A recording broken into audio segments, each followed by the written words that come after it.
What is going on, y'all? What up? Live stream. We're up and running. Yes, It's sir. Week 4. That's good. I needed to turn the page.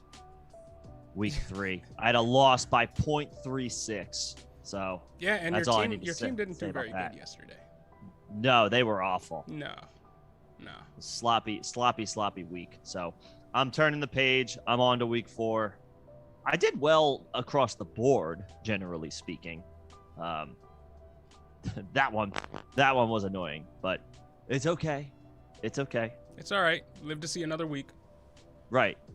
And that's hopefully what we can do today is help out in that regard. Find some guys that are potentially worth adding on the wire. Well, I mean, for this week 4. this hasn't been the most. It wasn't the most eventful week from a waiver wire standpoint. No, and this is gonna happen. Yeah. You Like know? the number one pickups are they're not waiver wire breaking season long pickups. These are spot pickups this week. So Yeah, I mean For the there were a most part. couple for the most part, couple of season-ending injuries, right? KJ Hamler torn ACL, which really sucks. I was high on him this, maybe not a weekly starter, but as a guy with some speculative starting appeal week to week, depending on the matchup. That's done. So Tim Patrick obviously gets a boost there. You did a video on him today, John. So Yep. Kudos on that. I definitely like Tim Patrick as the wide receiver to add this week, just because Hamler's done. Like, he's not coming back. Right. And Judy's out for a couple more weeks. Again, I'm kind of touching on some of your key points from the video. Mhm. But Patrick is going to start for at least the next couple of weeks. Yeah. Like at least. Absolutely. So I would say he's probably You were most in prominent ad. You were in KJ Hamler's corner. I was early on, and I was more of a proponent of Tim Patrick picking up the work after Jerry Jeudy went down. I think I said it in the video. I think Tim Patrick could be an every week wide receiver 2 moving forward, depending on the recovery of Jerry Jeudy. And I have some concerns there. High ankle sprains are tricky. I talked about this in the video as well. Michael Thomas had a high ankle sprain last season. He was out for 6 weeks. Yeah, was not the same player. Came back, only played 6 games. You were only happy when he started. You were only happy starting him in 3 of those games, and then he went back on IR. That's Yeah, what it you're was an looking up and at. down It was year. a very severe high ankle sprain. But remember, Jerry Jeudy got carted off the field. It looked like he had broken a leg or torn something significant. Looked like a season ender. Right. When it happened, yeah. It looked a lot like the Dak Prescott injury last year. And that high ankle sprains are tricky. I think it could be, despite the fact that the high ankle sprain was the best diagnosis possible for him, considering how he exited the game. Yeah. It could be a little bit trickier of a road to recovery for Jerry Jeudy. And in light of that, I really do like Tim Patrick. I really like Tim Patrick. He could be the wide receiver 2 for Denver for the foreseeable future, and could be a wide receiver 2 for your fantasy team. Yeah, I think he is. If you're gonna talk about like a priority ad this week, I would say he's it. The other significant injury is to James White. Yep. Out indefinitely with a hip injury, subluxation. It was a hip subluxation. It's basically a slight to moderate dislocation of the hip. Same thing that Ryan Fitzpatrick had, except this is happening to a 29-year-old running back who, right. You would think he would need his hip to run a little bit more than Ryan Fitzpatrick would need his hip to throw. And what was Fitzpatrick's timetable? 6 to 8 weeks? His timetable right now is week 10. Week 10. He got hurt week 1. So, yeah, you're talking about, a 2.5 month absence. Yeah. At least a 2-month absence. So, James White, the Patriots haven't ruled James White out for the season, but we could be looking at a season-ending injury for James White. So, there's work to be picked up in the Patriots backfield. Damian Harris is locked into his role. And I'm gonna suggest that we swerve. You got our first question in the chat. Okay. And when somebody brings up the Patriots running backs, we can do our deep dive then. How's that? Sure. Yeah, that works. That's fine. All right, we got Kevin Vakani, Tim Patrick, or Emmanuel Sanders half PPR. So I know the Broncos are playing the Ravens this week, so that's a tougher matchup. But Marlon Humphrey is going to see Cortland Sutton, so Tim Patrick should see some one-on-one coverage. Emmanuel Sanders. Who are the Bills playing? The Bills are playing the Texans. They will not need to throw all over the field to win that game. Working in Emmanuel Sanders' favor is the fact that through 3 weeks he has 338 air yards. That's 11th in the NFL. So that John Brown role is his. The John Brown role is his. Gabe Davis is clearly a year away from relevance here. I think so. But for this week, for the Texans, I don't think the Bills need Emmanuel to be passing all over the field, and really are going to need Emmanuel Sanders to win that game. No. And Baltimore is probably, or Denver is probably going to need Tim Patrick more to beat Baltimore than the Bills are going to need Emmanuel Sanders to beat the Texans. So for that reason, I would go Tim Patrick. I would probably give a slight edge to Tim Patrick just because of it's more likely that game is more competitive. The one thing in Sanders' favor, and I guess the same can be said for all Bills receivers, is the Bills are still slinging it. I know they've got more rushing touchdowns this year than, well, at least from the running backs anyway, than they might have had all of last year. But they're still throwing it at a crazy pace, especially on first down. So the Bills' scheme obviously lends some favoritism to Sanders, but I'll agree, at least for now. Maybe come back later in the week when we're a little closer to kickoff for like a start-sit question, just in case we have like a clearer perspective on the situation between these two players. But I guess right now, early in the week, I would agree. I would give a slight edge to Tim Patrick.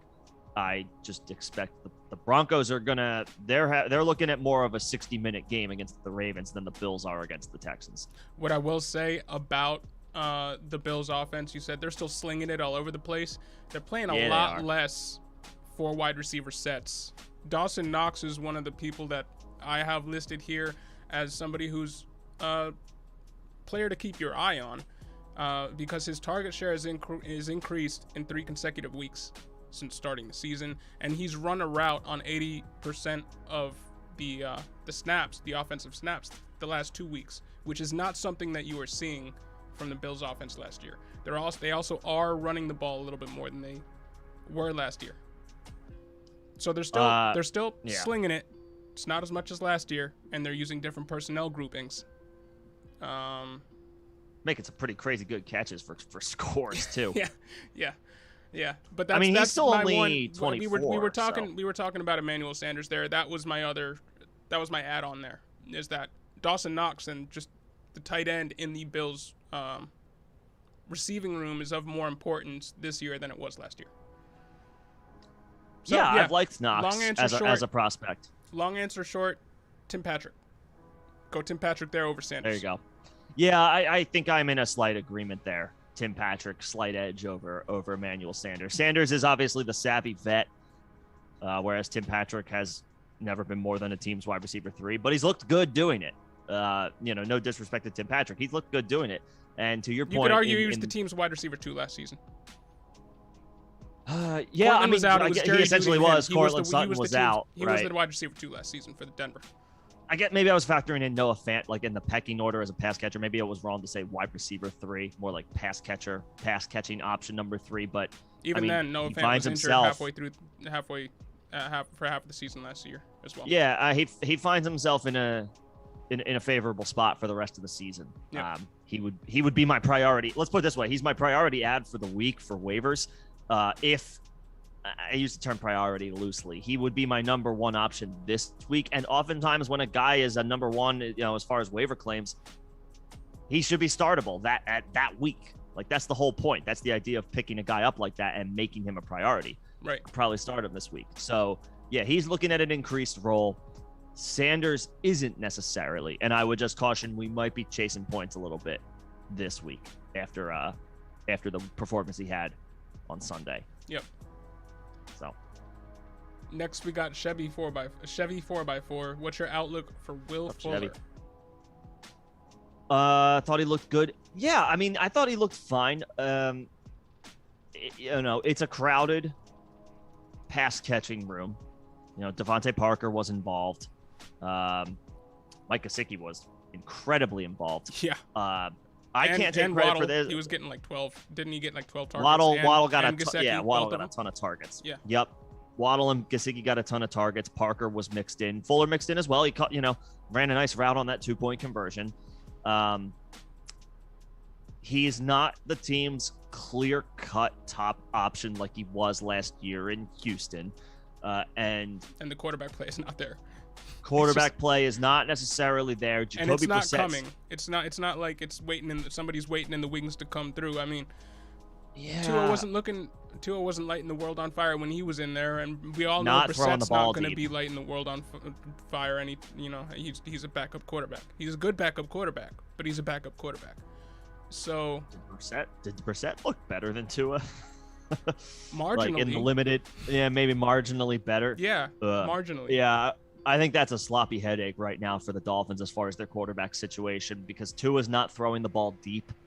I mean, we're talking about one game, or a game and a half, or not even that. But the point is, he's not throwing the ball deep again.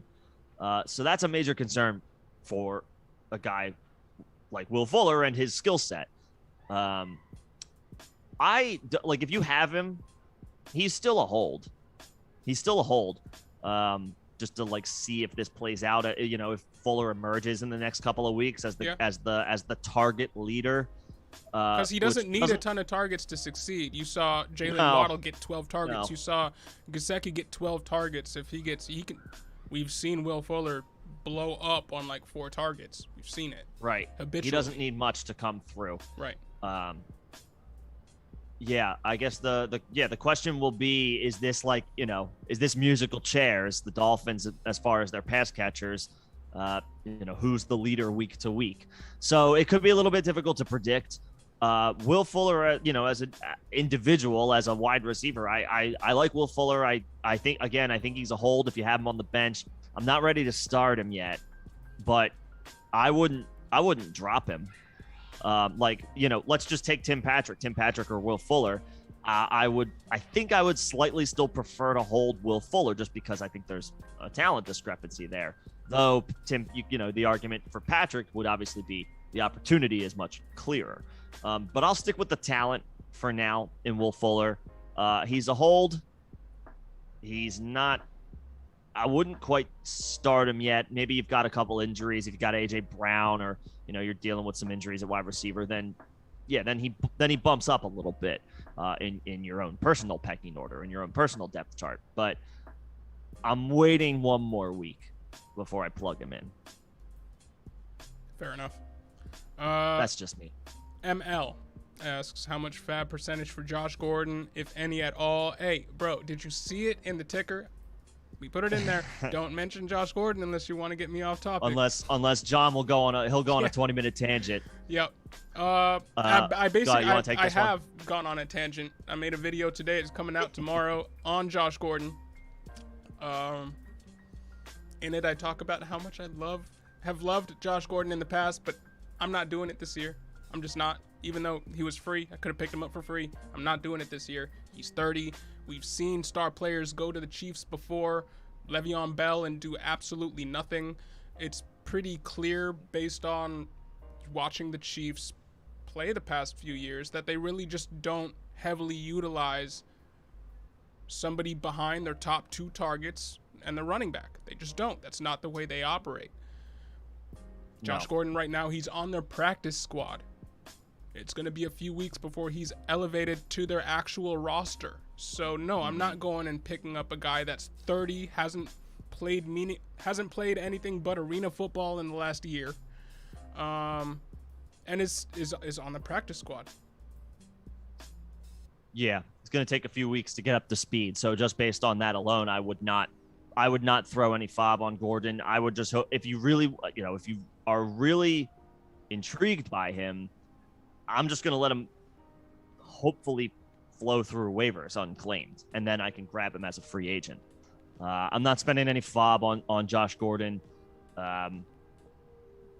It's way too. There's way Dynasty, too many questions. Even in a Dynasty league, at 30 years old, he's a roster clogger.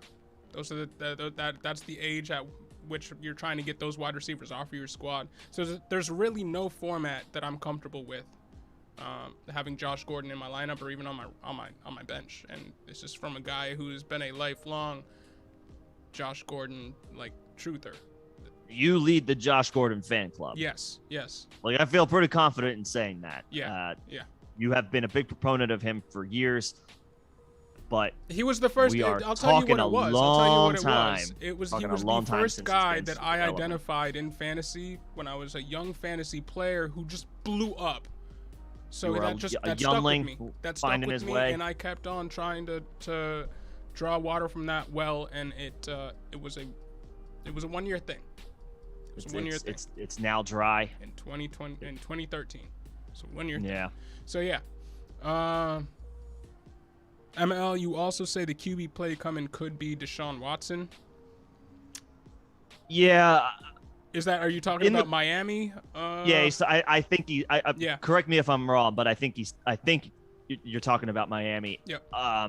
In the preseason or in the offseason, I was ready to go there. Deshaun Watson's going to get traded because, with all due respect to his legal situation, things like this happen in the NFL all the time. Now, the magnitude of Deshaun Watson's situation is exponentially higher than most cases. Yeah, most cases are dealing with one allegation. He's dealing with 22. 22. Yeah. I don't think he gets traded this year because for the first time, and maybe I was a little short-sighted on this coming into the season, it is starting to feel, I'm starting to question Deshaun Watson's future in the NFL depending on the outcome of whatever happens. For everybody involved, I hope this gets resolved in the whatever the absolute best way possible is. But for the 2021 season, I expect Deshaun Watson to be a healthy scratch each game. I think the Dolphins ride it out with Tua if he's healthy or Jacoby Brissett. And I think, any interest that they may have in Watson is going to have to wait until next year. So I don't think any of the Dolphins pass catchers are getting that boost that we might be hoping for. We are stuck holding out hope that Tua can open things up in this offense a little bit if and when he comes back from his injury. I'm not expecting Jacoby Brissett to be that guy. He's much more of a check down, look for his tight end, right, or underneath targets type of quarterback. Turn Jalen Waddle into Jarvis Landry. Right. Yeah. Tua has been the same type of quarterback thus far, but I mean, I guess you have to give him a little bit more upside as far as holding out hope that he can start throwing it deep. He really hasn't to this point in his young career, though. So, it might be pulling teeth a little bit with the Dolphins pass catchers week in, week out this year. So I'm not expecting a jump for Will Fuller or Devontae Parker or Jalen Waddle with any hope of any, improvement in the quarterback room. The cavalry ain't coming. They have what they have to work with. That is what it is with the Dolphins this year. I think so. Kevin Vicani got another question. Jonnu Smith or Evan Ingram rest of season? Yikes. Knox is available as well. Knox, I mean, let's put it this way. Knox is definitely tied to the best quarterback of those three options. And he's not splitting work from the tight end position. I mean, you got Kyle Rudolph playing significant snaps for the Giants. You got Hunter Henry running way more pass routes than Jonnu Smith to date through 3 games in the NFL. So despite the fact that, I mean, Ingram's got the athletic profile and Jonnu Smith is a great, well-rounded tight end, the usage isn't there for them. It's there for Knox. And Knox is quietly just as athletic as Evan Ingram.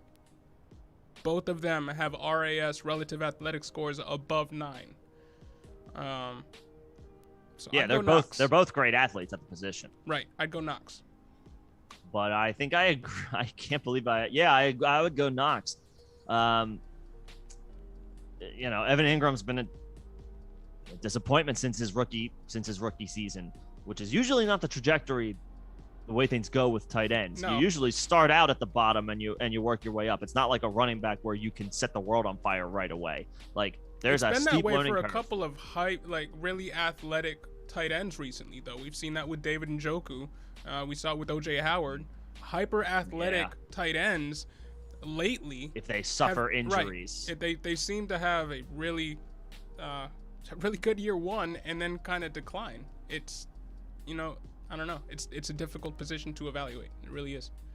Yeah, and I was a big proponent of Jonnu Smith as a tight end sleeper target coming into the year. I have much higher concerns about the Patriots offense right now than I do about, say, the Bills offense. I would go, Knox. That feels like a much safer flyer right now.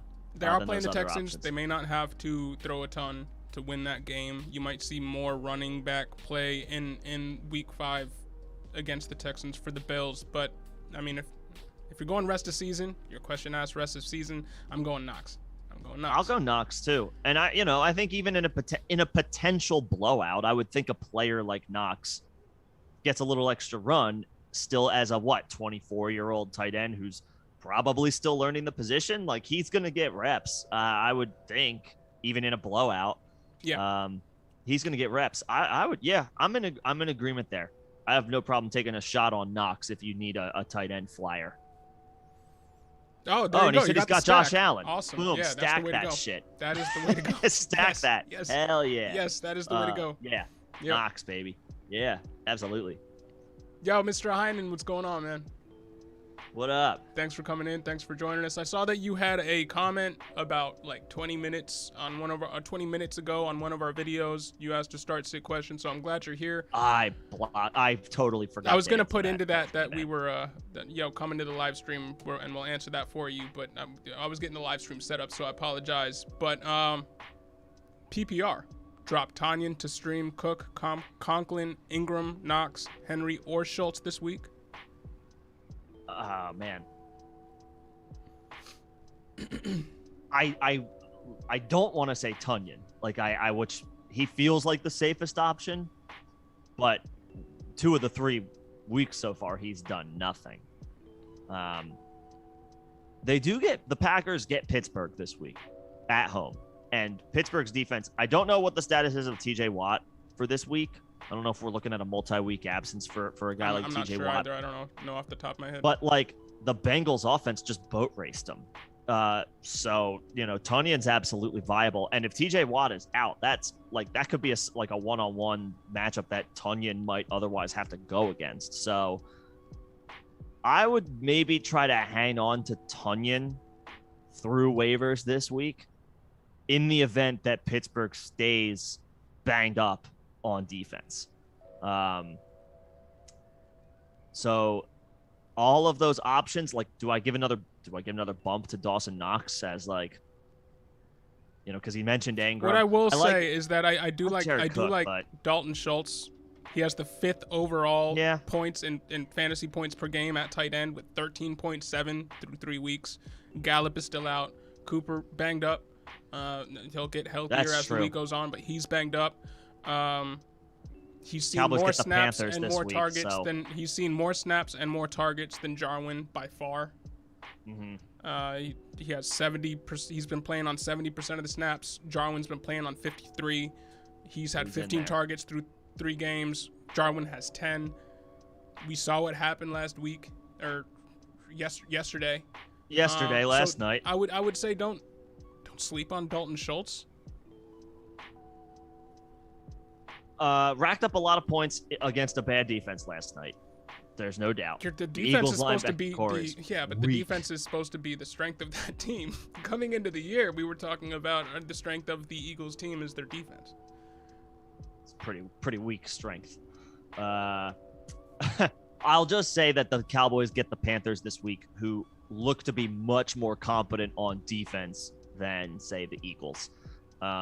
So maybe don't expect the world, but I absolutely see your point that he's just naturally going to – Dalton Schultz is going to naturally see more work without Gallup. And if Cooper is still nursing that rib injury, which appears to be the case because he's come up flat in 2 straight games. So he's probably still on the mend. Schultz is viable. I would still, I think I suggest try to hang on to Tunyon through this week, and let's see about the Steelers on defense, because if they're still banged up, then I think Tunyon remains a fine low end tight end 1 streamer. Yeah, you look at the other people in that Packers offense. Who are the Packers playing this week? Pittsburgh. Right, you said that. Sorry. Pittsburgh hasn't been putting up a ton of points. Their run game's kind of been stuck in the mud. That they've forced a ton of passes to Chase Claypool last week and Freiermuth out of necessity because Deontay Johnson wasn't able to go and Juju got banged up. So the Packers might not have to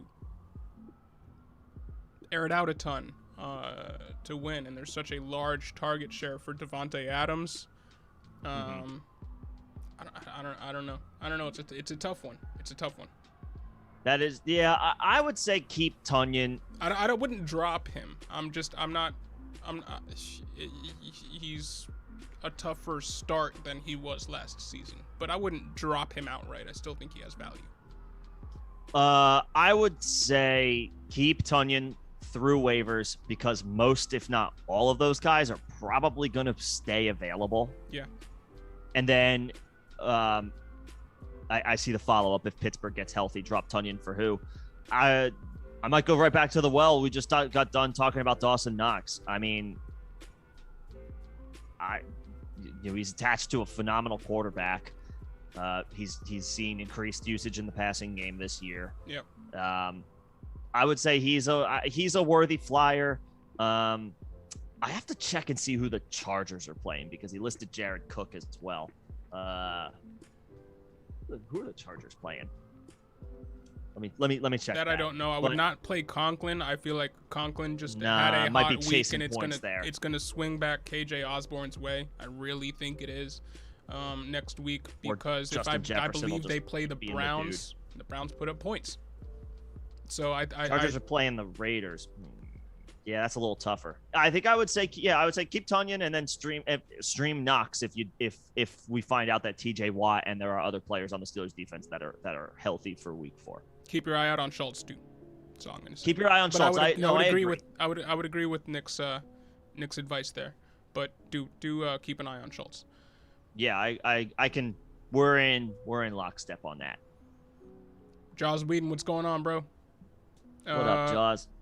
Royce have a shot to bypass Chubb? I like that, Chubb. What do you think about that, bro? Yeah, we kind of talked about this a little bit after the Thursday night game last week. You and I did, not necessarily like in a video, but Chuba's going to be the 1A for now. He's going to get first crack at this, but Royce Freeman hasn't been impressive, right? It hasn't been good. It's been pretty lackluster, but he's been a starting running back in this league before. And the Panthers are 3-0. Like I said, it hasn't been good. I didn't say it was good or impressive. He's barely been a starter in the league. Right. Right. I'll give him that, though. As a 3rd round pick, Chuba was a 4th round pick. So, obviously Royce is older, but if you want to play the draft capital game, I think Royce has got a shot for some decent volume. Because the Panthers are 3-0. So do you expect a good team to maybe lean a little bit more on a veteran who they went out of their way to sign as a backup after he was cut from the Broncos with a healthy Christian McCaffrey. So, yeah, he's got a shot to supplant Chubb Hub. Again, he hasn't been impressive so far, but the Panthers thought enough to add him with a healthy McCaffrey, and now they're 3-0. Maybe not this week. They're playing Dallas. What I will say about this situation is we saw last year they lost Christian McCaffrey for a long period of time, long swaths of the season. Right? He came in, Clayback was injured again. The issue is that Mike Davis got all the work. They didn't split the work between him, Reggie Bonifon, and Trenton Cannon last year. That wasn't what they were doing. They had backups.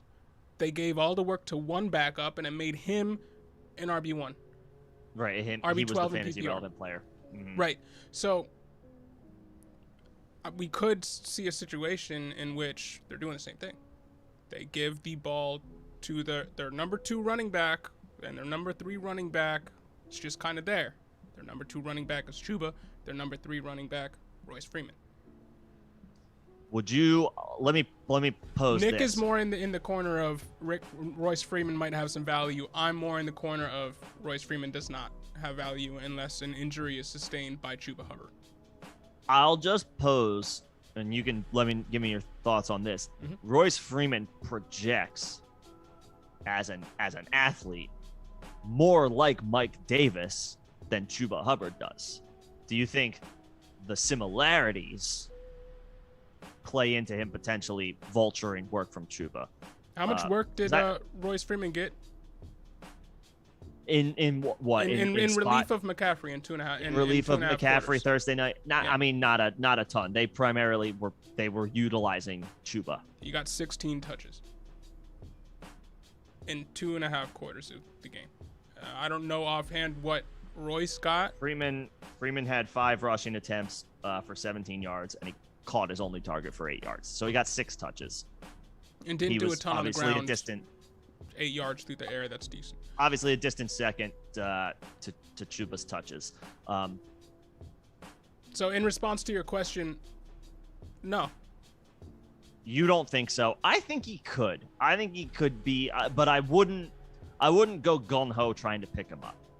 Especially this week, I don't think he's viable against the Cowboys in a game where Panthers are going to have to keep pace, maybe throw a little bit more. Maybe Freeman's not as viable in that scenario. Maybe it is Chuba this week. But if the Panthers have I think they play the Eagles week 5. I'm not positive. I'm shaking my head, but I'm not positive on that.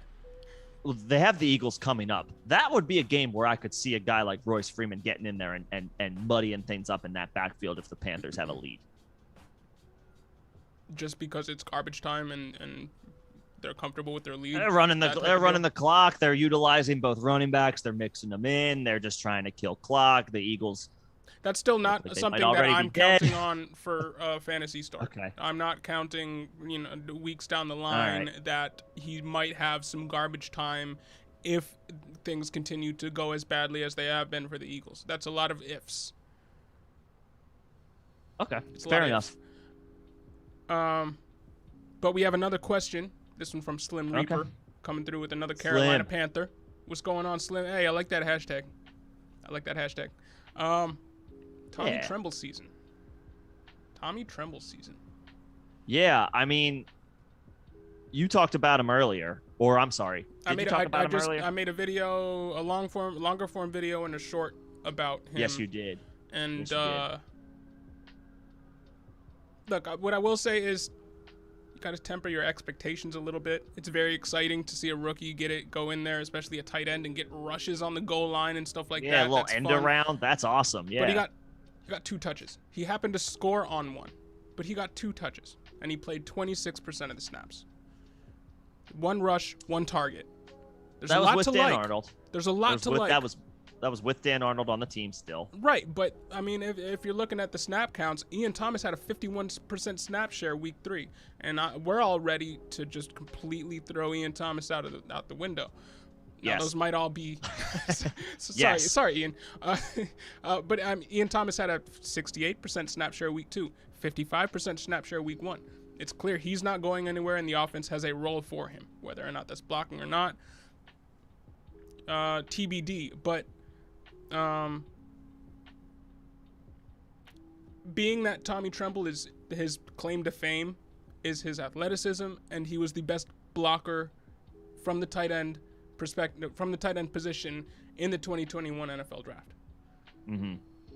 The fact that Ian Thomas is playing more than 50% of the snaps through 3 games in every game, even with Dan Arnold there. Mm-hmm. Yeah, Tommy Tremble might play more than the 26 snaps that he was playing in week 3, but he had 2 targets. So I'm not rushing. This isn't the guy that I'm looking at in season long.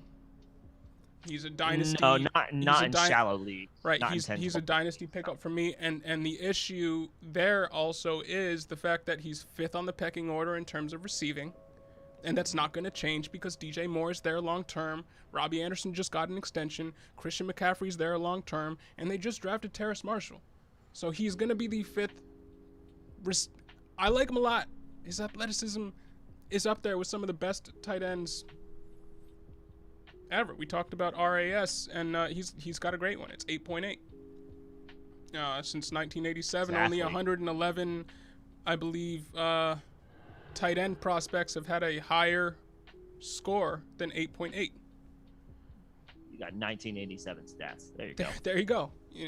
But it's gonna take a while. It's gonna take a while. It's probably gonna take some time. He's not gonna score a touchdown every 2 touches habitually. There's still a tight end in this room that the team likes more based on snap percentages through 3 weeks. Like him a lot long term. I'm not looking at those routes run are going to go up. The routes run are going to go up. But he's still the 4th receiver in the pecking order, and nobody's going out and starting Terrace Marshall, who should be the 4th in the pecking order. Not yet. Right. So why would you, if you're not going yet, out and starting the 4th wide receiver in the pecking order for Sam Darnold, who hasn't habitually put up a ton of numbers, supported multiple fantasy weapons. So I can't do it in season long. I like the prospect a lot. I'm letting somebody else do it. Yeah, I feel like that's all that's for now to be said about Tommy Tremble. But the future is officially much brighter because Dan Arnold, I think he was signed to like a 3-year contract. So that's out of the way. Yeah. So, long-term upside is 100% there in 10 and 12 team season-long leagues. No, not quite yet. Yeah. But, thanks for your question. Thanks for tuning in, Slim. Sir. Chuckman asks, Pascal, Robbie Anderson, or DJ Chark? Who would you like the most for the rest of the season? DJ Chark, and I don't feel great about it, but it's DJ Chark. I agree. Robbie A is just not getting it done this year. No. And Pascal, he had the 2 touchdown game week 1, and he had a touchdown week 2. Yeah. Had a touchdown week 2. Mm-hmm. I just don't know how much I believe in this Colts offense. I got to hit the panic button on the Colts right now. The Jaguars are not good, but they didn't have expectations like the Colts did. Like, this is a year for the Jaguars where Trevor Lawrence just takes his lumps and learns. And he's going to do that by throwing the ball. Right. He's going to do that by throwing the ball. I'm much more concerned about already a double sprained ankle Carson Wentz and his backup Jacob Eason. If that's the QB tandem moving forward for the Colts, well, it is the QB tandem moving forward for the Colts. I don't feel good about that outside of, Michael Pittman. He's the only person I'm starting in of any other receivers or tight ends for the Colts for the foreseeable future. Yeah. Right. The starts in that offense right now are Jonathan Taylor, Naheem Hines, and Michael Pittman. Everybody else is totally up in the air. Like, it's a week-to-week, a musical chairs type of thing. Chark, it's not going to be pretty every single week, but the Jaguars stink. I would say between the 3 players on the teams you mentioned, the Jaguars have easily the worst defense. Right. So they're going to have to, I had just assumed they're either going to be playing from behind or they're going to have to be playing to not, to protect their bad defense, which is throwing the ball. Coming into the season projected, and almost rightfully so, that the Texans were going to be the worst team in the NFL. And what did the Texans do week 1? They went in and blew up Jacksonville.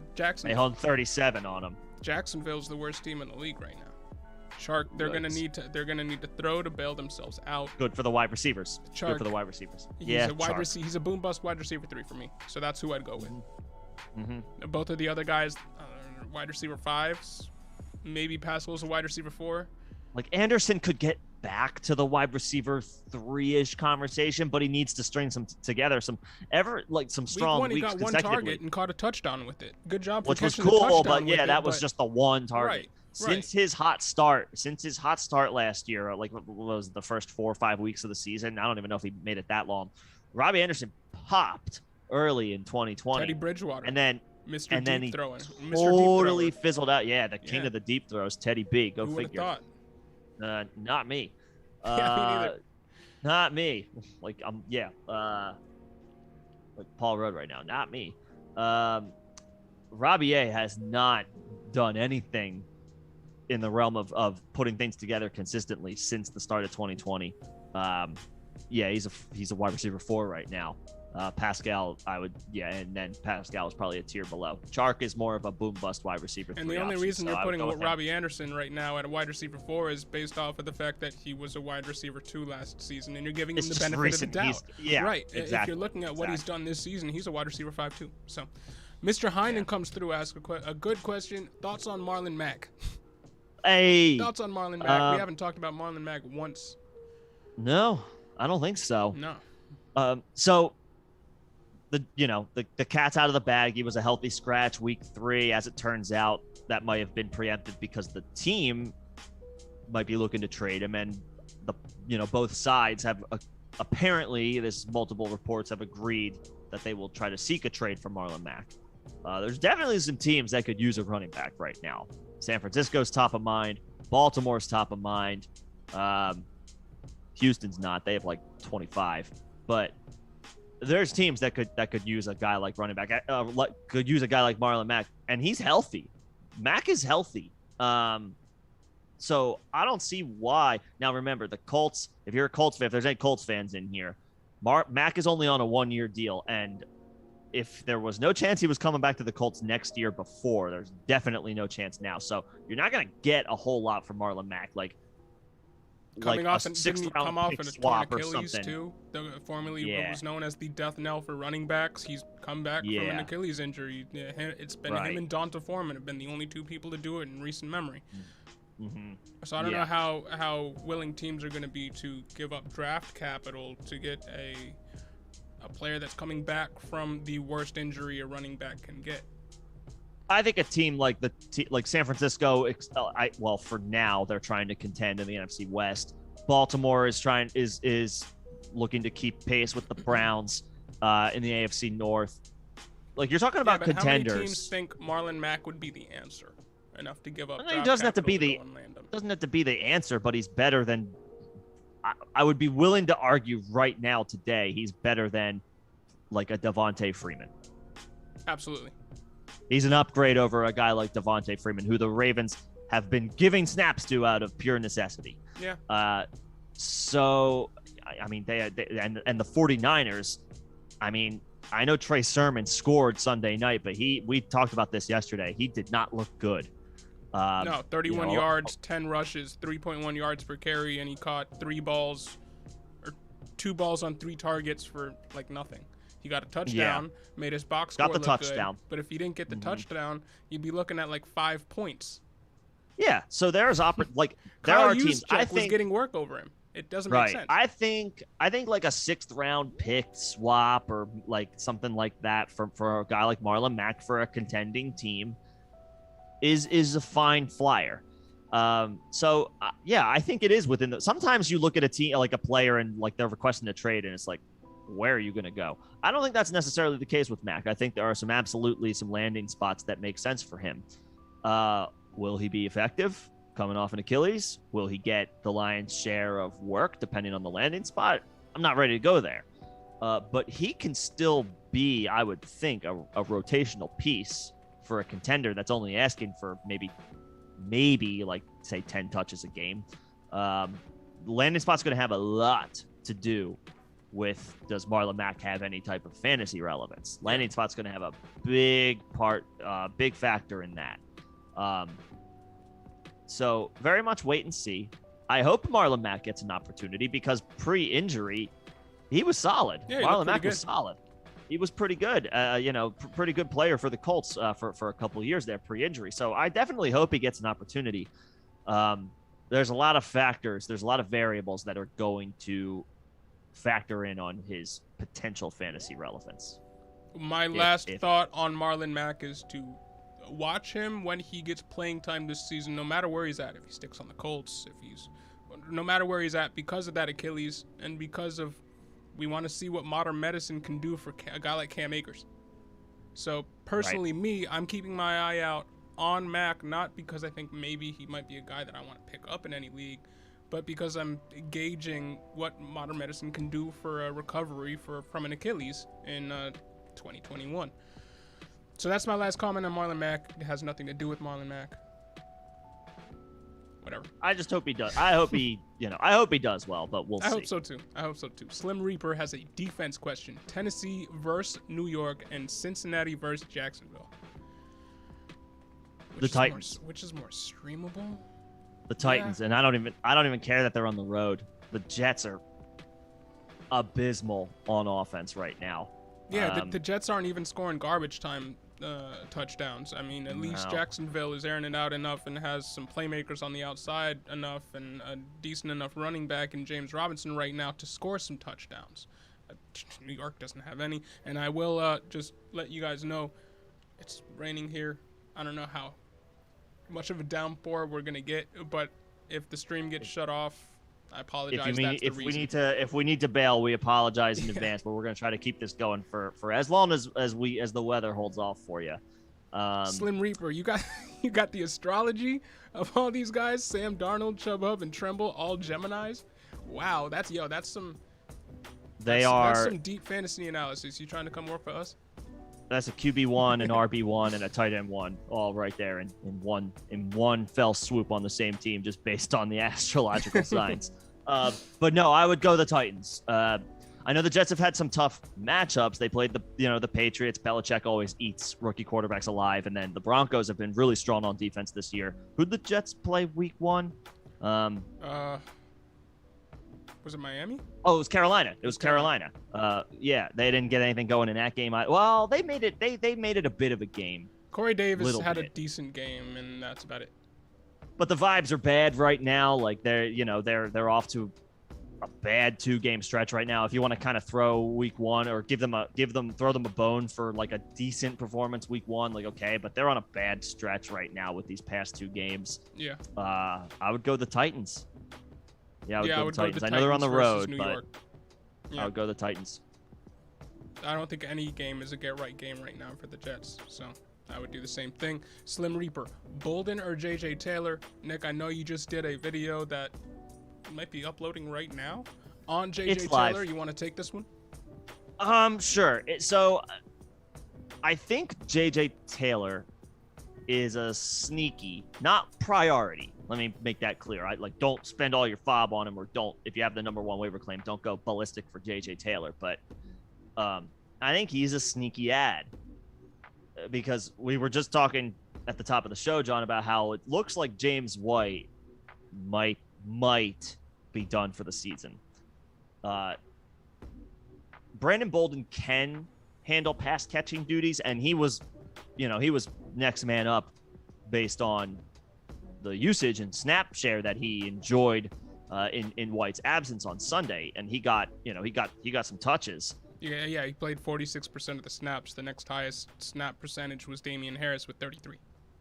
But the Patriots are, like I said this in the video, they are notoriously unpredictable when it comes to their running back room. It's a case by case basis. It's not even a game by game basis. It's like a drive by drive basis. It's really hard to predict who the Patriots are going to turn to in their backfield, and they've done this for years. The only one who's locked into a role of any kind is Damian Harris.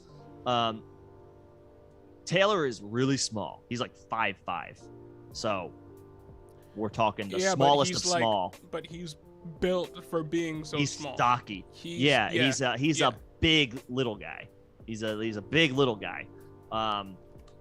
So he naturally feels like the replacement for James White as far as like a change of pace.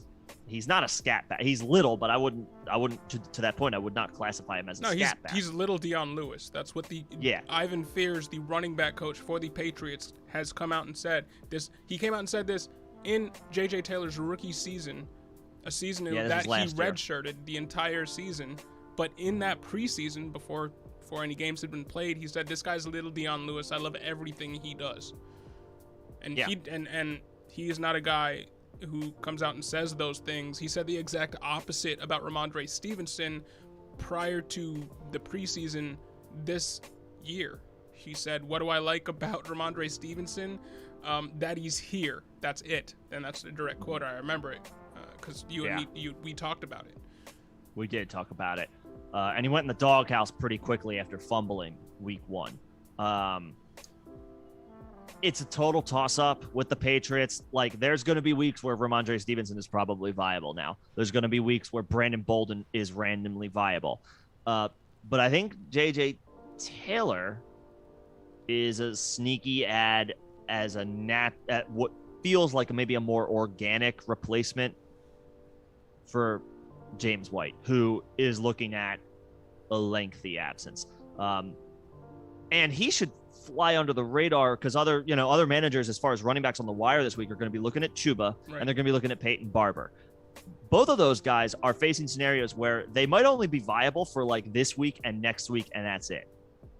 Because McCaffrey's not going on IR, and so far Josh Jacobs has not gone on IR, and there's been no indication from the Raiders that they're going to put him on IR. Right. So those guys could come back kind of quickly. James White is not. By all accounts, James White is gonna miss a lot of time.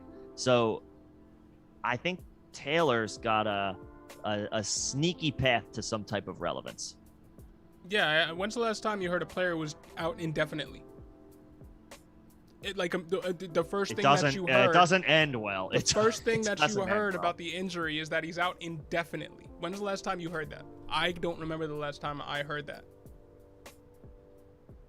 And we still don't have any news on it. Again, for those that weren't here, he suffered the same injury that Ryan Fitzpatrick had. Hip subluxation.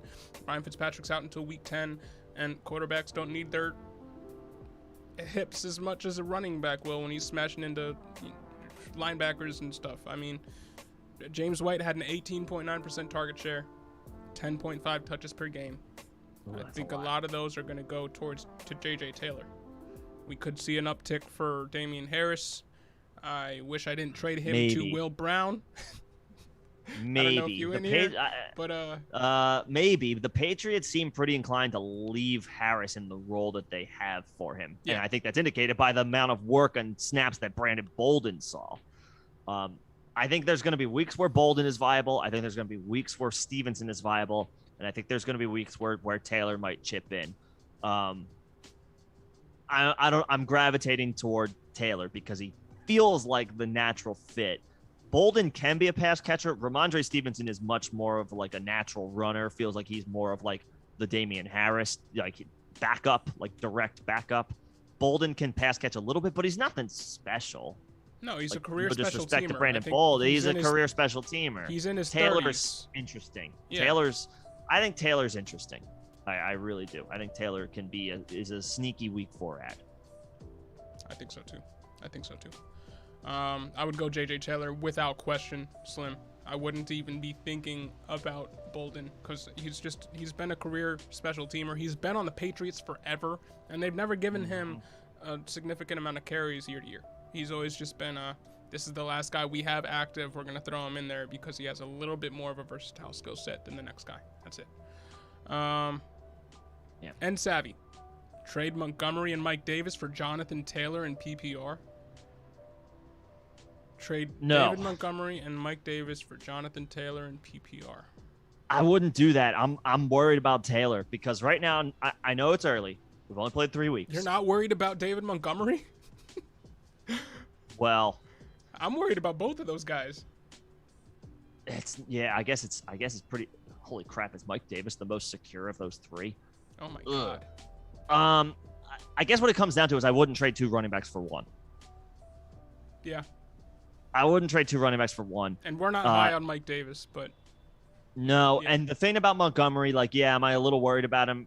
Yeah. I think the Bears messed up pretty bad as far as their game plan going into the game against the Browns, but Damian Williams is not outscoring David Montgomery in fantasy so far. Nyheim Hines is outscoring Jonathan Taylor so far through 3 weeks. And you can't even factor Marlon Mack into that because, Marlon Mack, maybe he gets traded. It doesn't matter. Well, Nyheim Hines is still out producing him without Mack in the lineup. True. Will that stay the same throughout the year? No, probably not. But, that's a trend that can't be ignored right now. At least Montgomery is the dude for the Bears. I would hang on to my 2 running backs against the 1 who I have concerns about. If it was like an Antonio Gibson or I'm just throwing a name out there. Guys that we were talking about in the same conversation as Jonathan Taylor at the beginning of the season before we've seen how he's performed and how Nyheim Hines has performed. Anybody who was in that conversation with him, yes. Yeah. Him right now, I don't want to do 2. I don't want to do that 2 for 1. I know I understand after seeing the Bears on Sunday, you might be panic time for David Montgomery, but at least he's still the guy. Jonathan Taylor is the 1A, but he's not. And for what it's worth on Montgomery, the Bears are not going to be playing the Browns, which might be the best defense in the league every week. Every week, right? Or at least the best front 4. And they got Denzel Ward on the corner. So they're so deep. The Browns are awesome on defense. Avoid them this year if you can. Yeah. As far they're a as tough matchup, straight up. Start sits. Jason Fewer, hey man, you're welcome. If anybody here has a just suggestion, wants us to make a video on anything, throw a comment up in any of the other videos, throw it into the chat, and we'll try to make it happen. We'll try to make it happen. We'll put stuff out as people, if people ask for it, if they want to see something on a player profile, we can help out with that. Yeah, but thanks, Jason. Yeah. Thanks for tuning in. And Chuck, man, hey, you're welcome. Thanks for coming in and checking us out, clicking on the thumbnail. Thanks for subbing. Appreciate it. Thanks for subbing. Thanks for asking questions. If you got any more, throw them in there. Theo Von Miller wants to know about your boy, Demetric Felton. I don't know if he's my boy. He's your boy at this point. I just have him in Dynasty. That's all. That's it. So he's definitely interesting. He's dual threat. I think he's got wide receiver running back eligibility, like in fantasy formats, or at least on Sleeper he does. I'm not sure about Yahoo.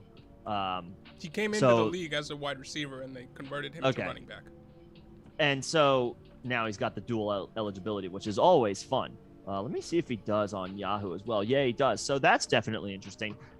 He's going to be way up and down this year at best. I think his path to relevance becomes a little bit more clear if Kareem Hunt moves on in 2022, which could be likely. I mean, Kareem Hunt could get a starting opportunity somewhere, and I feel like he probably wants to start. I would have to imagine he wants to start before his career is all said and done. He's already 26. The running back. He doesn't have that much time left. But he's still good. He's still effective. He proved that against a good Bears defense on Sunday. He's still good. So if Hunt moves on, and I gotta imagine he does, just also because the Browns paid Nick Chubb. Like, are they gonna pay 2 running backs? They also paid Kareem Hunt before they paid Nick Chubb. Yeah, they gave him a 2-year deal. Yeah. Before last year, they gave him a 2-year deal. I think it was like a pretty team-friendly deal, so that made sense. I don't think they give him another contract, just based on the fact that they paid Chubb. Like they went and paid Chubb. They gave him a 4-year deal. Like they gave him a good running back contract. I don't see why you don't move forward with Chubb and then other pieces and let Hunt walk. Browns might be able to get a compensatory pick if Hunt gets signed by somebody. Whole separate conversation. But I would think Felton has a little bit more relevance in 2022 without Kareem Hunt in the fold, which I would project that Kareem Hunt moves on and signs with another team, presumably as that team's starter. I just looked. So Felton's going to be up and down this year. I just looked quickly at the profile that I have for him that I did earlier, and he's earlier in the year. He's basically Lynn Bowden. Oh no, that's the level. That's what. That's kind of what he was drafted with the 211th overall pick. That's way later. On his college bio, he lists for what it's worth. He lists his favorite player in the NFL is Tavon Austin. That's not. I mean, okay, that's fine. I mean, that's whatever. I'm not worried about that. For whatever that's worth, if you're modeling your career and want to be Tavon Austin, it doesn't. I mean, I think he's not. He's trying to be. Bro, he's trying to be his own player. Whose hero is Tavon Austin? I'm sorry. To say hero's a strong word. Well, does it say hero or favorite player? Okay, bro. Look, here's the thing. I think Felton is gonna have a role this year if the Browns continue to deal with injuries in the wide receiver room. Now, Odell Beckham came back on Sunday and he looked solid. He was contributing. It looked like he was healthy at the very least. So that's good. But Jarvis Landry's still out. So could Felton line up as a receiver here and there? Sure. Yeah, he was a receiver in college. But he's not gonna have the week-to-week consistency in 10 and 12 team leagues. He's a fine dynasty stash. There's no doubt. But like say for week 4 waivers, he's not on the radar. What I will say, I feel a little bad saying that his profile is exactly the same as Lynn Bowden. It's not. He has the upside of somebody like a Duke Johnson. But if we're talking, but I'm looking at his profile before he played any in the NFL. I was looking at him kind of like a Lynn Bowden level prospect. Could be proven wrong. The best people in the world at this get it wrong. So they do. Yeah, makes me feel better. But yeah, I mean, he's a long-term play. Long-term play with some more upside if Kareem Hunt moves on in 2022. I just don't typically love gadget players because I feel like they never find a role. Sure. Joss Whedon, better alternative dino stash, Juwan Johnson or Tommy Tremble? Ooh. I'd go the guy with the higher draft capital. I'd probably go Tommy Tremble. Was Tommy drafted ahead of Juwan? Or Juwan was not. Juwan was an undrafted free agent from 2020. Okay. And he was a wide receiver who got converted to running back to tight end.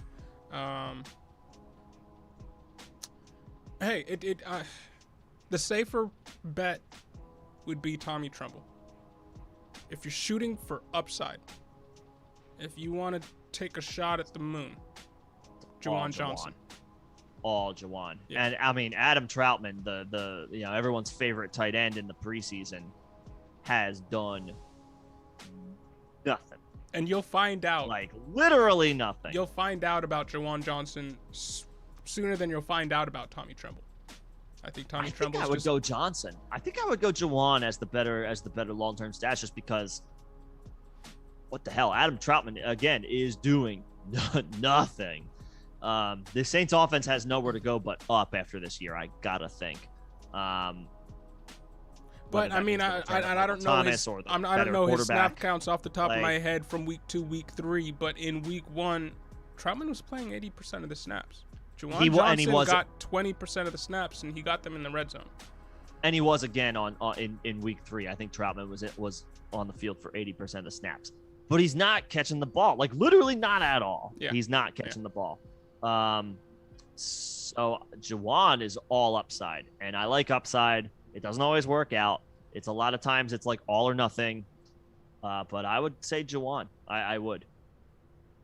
Like better head coach. You'll find out about Juwan sooner So if you want somebody that has all the upside in the world, and you'll figure out the puzzle quicker, it's Juwan Johnson. If you're playing the long con and you're putting him on your taxi squad and you're forgetting about him for like 2 years, that's Tommy Tremble. Mm-hmm. That's fair. Brett Forsyth, Trey Sermon almost broke it for a long run twice. Besides that, Jimmy G won't give him the ball. He did. Like, there were some almost plays to Sermon's credit. There were some almost plays and the block. But how often do we see that for San Fran? We don't typically see almost plays. They typically get it. I mean, with Shanahan's scheme, and the offensive line is pretty good. Yo, Juwan, man, yes. Yo, sorry, you just Brett. I that movie. I saw that once. It was funny. Ha! It was a funny movie. Sorry, continue. I just got. That's fine. Have you seen that movie? I don't think I have. I'm a terrible movie watcher, man. I'm a terrible movie watcher. It's funny. Okay. Low key. I'll check it out. I got a full library. But it's funny. All right. Good to know. I'll put it on the. It's about a basketball player who doesn't he like he goes into the WNBA or something. I don't know, something like that. I saw it when I was like 12. Okay. I remember laughing my butt off. It was funny. All right. I'll put a pin on that one. Yeah. As for Sermon, I mean, he's got to do it again. Like, do it again. Well, come through this time. Who are the 49ers playing? They're playing. I think they're playing. Are they playing the Seahawks? No, that's next week. I don't know. I don't have the schedule up. Let me see. Who are the 49ers playing this week? Oh yeah, it is. It's Seattle. They're playing Seattle at home. So Seattle is not that good on defense. So no. Sermon's going to have another opportunity, with or without Elijah Mitchell back in the mix. Sermon's going to get a shot. But if he's not getting the ball, like, why is he not getting the ball? You know what I mean? The 49ers love to run the ball. So why isn't he getting the ball? Will he should you drop him? No. If he was dropped, should you pick him up? Yeah. Should you start him? No. Unless you have to. Unless you're out of options, maybe you have Josh Jacobs, maybe you had like a James White, maybe you got somebody else who I'm blanking on who's injured. Yeah, if you had CMC and Josh Jacobs. Yeah, if you had McCaffrey and Josh Jacobs and James White, and you're sitting there like, oh crap, I got to play Trey Sermon, then okay, fine. You got McCaffrey, Josh Jacobs, and James White, and you got to play. And you Trey drafted Sermon. Raheem Mostert. Go for it. Yeah, there you go. Then plug in Trey Sermon. But other than that, I gotta give it one more week. Prove me wrong, Trey Sermon. But like on the whole, it still didn't look super impressive. Yeah, it didn't. On the whole. Brett Forsyth comes back and he's punching you in the gut with this one. I didn't know Jalen Hurts can't throw a deep ball. Oh God. Yeah. He did not look good last night, did he? Yeah. So I put a lot of that on. Hurts was bad. Let's get that out of the way right now. Hurts was bad last night. Game plan was terrible though. The game plan was. How do you run the ball with Miles Sanders twice? That's crazy. How do you run the ball with Miles Sanders twice? And the Cowboys were banged up on the defensive line. DeMarcus Lawrence is out. They had other guys that were out. And Nick Sirianni, I don't have biased opinions about this, but Nick Sirianni in his post-game press conference, I'm paraphrasing a little bit here, but when asked about his game plan, he basically conceded he thought the Cowboys were going to score a lot of points. So he felt like essentially he was alluding to the Eagles need to keep pace by throwing the ball. Wouldn't the normal thought process there be, not that I'm in love with like time of possession and ball control and all that stuff. I've never been a proponent of establish the run. Yeah, play your game. Don't play somebody else's game. Play your game. Play to the strengths of your team. This Eagles offensive line, which is now even more decimated because Sayamalo is now out for the season with a Lisfranc injury, but like they can run block. They can run block. No, Nick Sirianni was scared from the jump. He was scared before the game started. And you're playing with a backup left tackle. I'm not going to get too much on an Eagles tangent right now. I'm not going to I'm going to wrap it up here, but I think Jalen Hurts was put in a terrible situation last night. No, he wasn't good. Yes, he can be better, but yes, the Eagles coaches can do not a marginally better job. They need to be much better than they were last night. I put a lot of their offensive shortcomings last night on the coaches. So Nick Sirianni. Yeah. But the rushing floor is still there for Hurts. I know it didn't happen last night, but I'm not ready to give up on him from a fantasy perspective. Yeah, I mean, he was your QB6 coming into the season, so he was, but he needs to retain the damn job. Yeah. Which I thought he was never going to be in danger of losing with Joe Flacco as his backup, but the team went and traded for Gardner Minshew, who is a much more viable backup option at quarterback than Joe Flacco is in 2021. So, Hurts needs to bounce back this week. No pressure playing the Kansas City Chiefs. Yeah, no pressure. So, no pressure. Wow. Yeah. Good luck. Thanks. It's not gonna go well. Yeah. Hey, Slim, we would love that. We would love that once we start expanding. We're not quite that big of a channel yet, but we're not quite there yet. Shane Tuck, talk to me about Curtis Samuel and Rashad Bateman coming back off IR. Who's the legit stash with the most upside? It's a good question. So, what's the timetable on Curtis Samuel? I haven't heard anything about Curtis Samuel, so I don't feel know. Like it's not great. I think I would go Bateman just based on the fact that I think there's more of a timeline for him.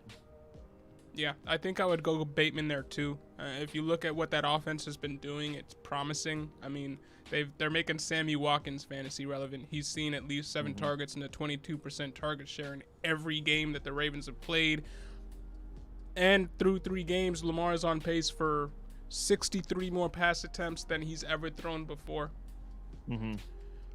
Just take the quarterbacks. Yeah, we went over this a little Lamar bit. versus Taylor Heineke Yesterday. Yeah, it's Bateman. It's Bateman. I think it's Bateman. There's probably a little bit of hesitation now with throwing the ball deep to Marquise Brown every other play with how he played last week. It wasn't great. And Mark Andrews has been hit or miss. So yeah, throw in Rashad Bateman into that mix. He should see starting snaps right off the bat. One thing that you did mention yesterday when this was brought up was the fact that he hasn't played in practice with Lamar Jackson. Since training camp. Right. So that's something to be concerned about with a young player, with a rookie, specifically a rookie. But they drafted him in the first round for a reason. They believe that Bateman can be the X receiver for the Ravens offense. Curtis Samuel, like last I checked, doesn't seem to have a time frame and is a significant quarterback downgrade from Lamar to either a healthy Ryan Fitzpatrick or Taylor Heineke. Yeah. So Bateman's a better long-term Baltimore stash. through 3 games have a league high in air yards per attempt. They're at 12.3 air yards per attempt. Baby. I mean, they're leading the league in that stat. So their offense. Let's go Lamar. Their offense is electric. Let's go Lamar. I would go Rashad Bateman there. And honestly, it's not close with the lack of news that we've heard from Curtis Samuel. I'll see if I can get let me see if I see anything about Curtis Samuel, but we can move on. Thoughts on Khalil Herbert? Is he still on the Bears? Is he still backing up? Yeah, I think so. Is he still on the Bears? I don't know. I think so. I don't know if I have too many thoughts on Khalil Herbert. No updates on Curtis Samuel, by the way. So yeah, Bateman for sure. He's a deep dynasty stash. Herbert is, yeah. But he's still David Montgomery dominates that backfield. Damian Williams is the direct backup, at least for now.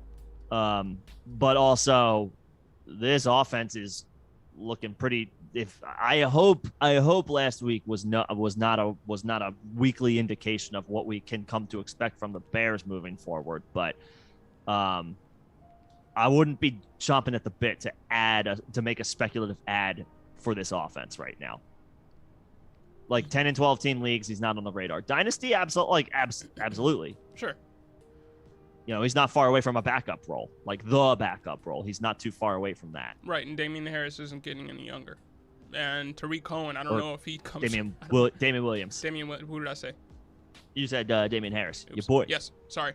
Damian Williams. Yeah, what I said about him. And I don't know if Tariq Cohen is coming back. I don't know. Yeah, I don't and know even if that he does, I don't think he's going to be the same guy, period.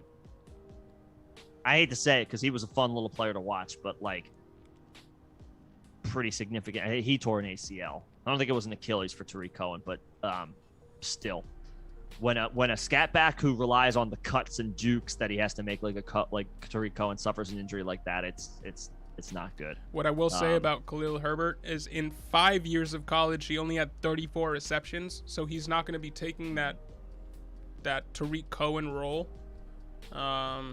No, David Montgomery's the best pass catcher in this backfield, and that's with a healthy. That's if Tariq Cohen was healthy. Yeah. Like Montgomery's a better pass catcher, so he's got the bell cow role locked up. So, and in college, it looks like he ceded carries. Khalil Herbert ceded carries to Puka Williams, who I don't think is on a team right now. He got cut by Cincinnati at last cuts before they got down to the 53-man roster. So that's not the greatest look either. No, Herbert is a deep dynasty stash, and that's about it. The opportunity might have to come outside of Chicago. And he is older for a running back. He did play 5 years in college, so he's older for a running back. So he's lost that 1 year. Okay. Yeah. But yo, Brett, you've seen Juwanna Mann? Apparently. Oh, dude, I don't know if I need to go back and watch that movie. I saw Slim it has once when I too. was He 12, said it's hilarious. But, at least go check out the trailer. Go check out the trailer. There's several people talking about it. It's a chick playing basketball. Okay. Yeah. I gotta. All right. I might have to check this out. This might be my Tuesday night homework. Do it. All right. And Savvy. All right, we missed one. Slim Reaper, had one. Is Matt Ryan washed or is the O-line bad? I have Pitts. Am worried. Bro, I think Matt Ryan would be so much better on another team. I think Atlanta's terrible. That offensive. I think Atlanta is the terrible. The Falcons' offensive line stinks. Like, they're so bad. Matt Ryan's only 36. Well, I say only. He's coming to the end. But like, a 36-year-old quarterback in today's NFL is usually not washed. He's never been mobile. He's not washed. Right. Right. He just doesn't have weapons, and his team is terrible. He hasn't taken the hits of, say, like a Ben Roethlisberger over the course of his career, right? He hasn't accumulated those hits. I don't think Matt Ryan is dust. I think that offensive line is straight garbage. The defense, they can't stop anybody. And he needs to pull a Matt Stafford and leave. He needs to get out of there. I mean, I personally think if I were Washington, I would be trying to trade for Matt Ryan right now. Yeah. If I was the Washington football team, if I felt like I could compete for the division, because the Giants are awful and the Eagles look like they are too, you're just talking about the Cowboys, who are only, it's still early. They're 2-1. You can catch them. If I'm Washington, I am inquiring about Matt Ryan. Yeah. Now, of course, he, to Slip's point, he has Pitts and he's worried. Obviously, that would be a huge downgrade for Pitts. Right. The only other quarterback on the roster right now is Felipe Franks, who was just an undrafted free agent this past year. Don't they still? Do they have Josh Rosen too? Did they cut him? Yeah. I'm not worried about Pitts. Like, week to week, it could be a little frustrating. But I mean, the guy's running routes. He's out there. I would say, as far as a rookie tight end goes, he still looks pretty good. It's going to be pulling teeth a couple of weeks, though, sometimes, because Falcons are just inept. Way more inept than I anticipated coming into the year, or at least on offense. On defense, I wasn't expecting anything. I expected the offense to be better than this, but that offensive line is putrid. to that point, I think Pitts can be salvaged if like maybe they do more short intermediate stuff. Let him try to get some yards after the catch on running around as a young freak athlete who's still only 21 years old. Or he may not have even turned 21 yet. I understand being concerned about Pitts rest of season.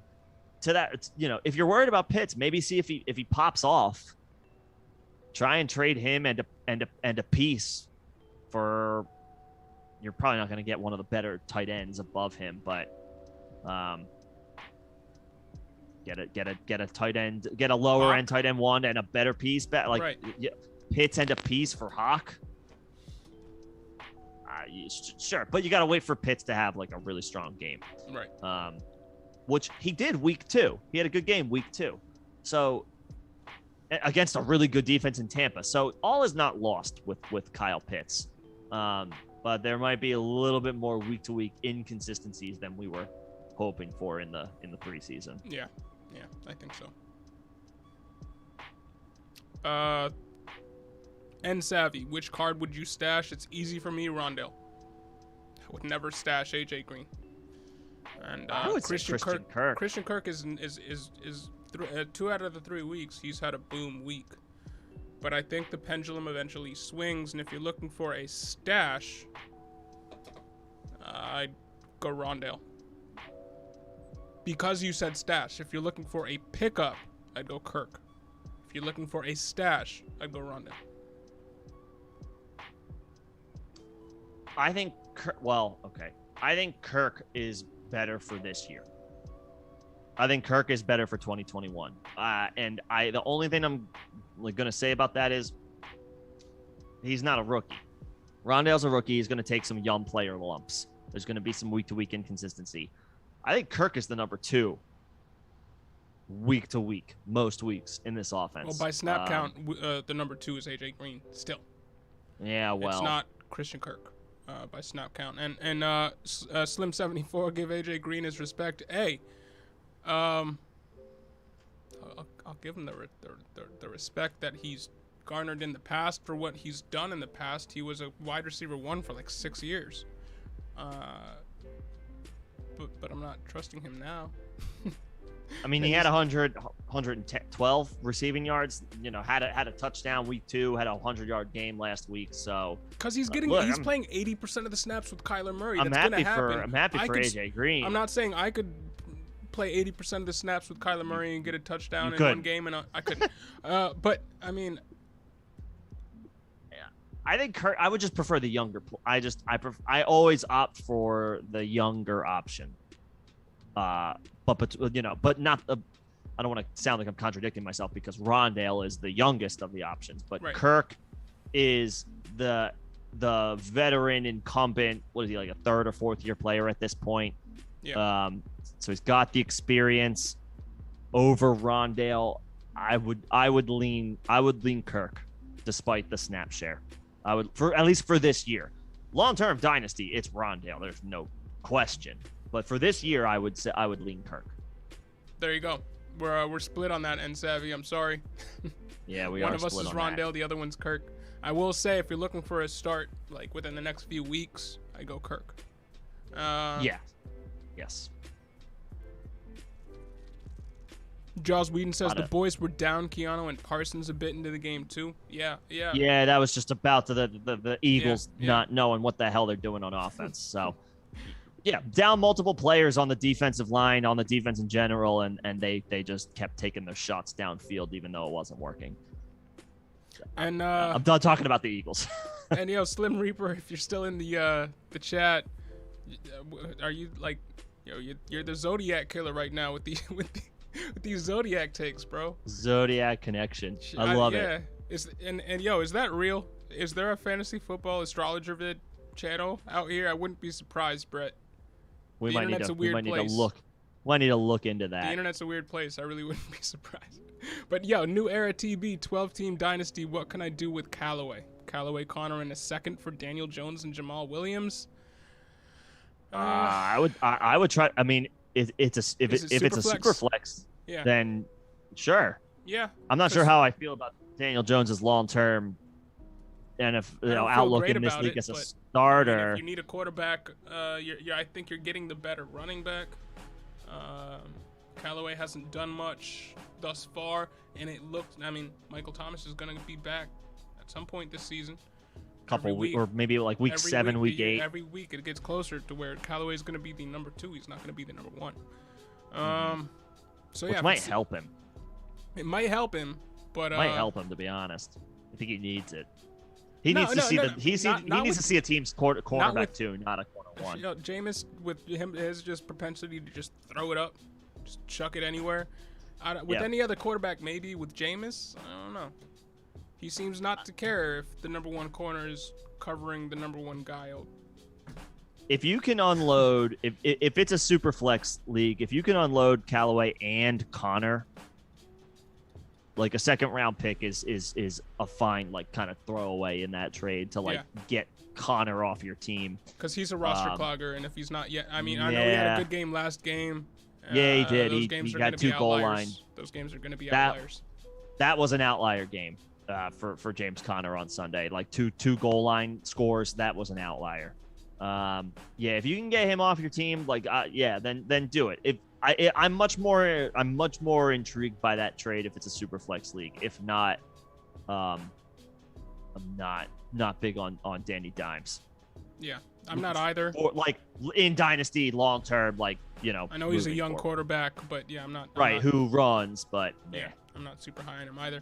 What do I do with Ertz in a Dynasty rebuild? Asks Theo Von Miller. I feel like I can't even trade him. Bro, I was in the same position you were, and I found a way to trade him. I don't know how. I actually do know how. It's because I traded him to an Eagles fan. So what you need to do is you need to find an Eagles fan. Find an Eagles fan.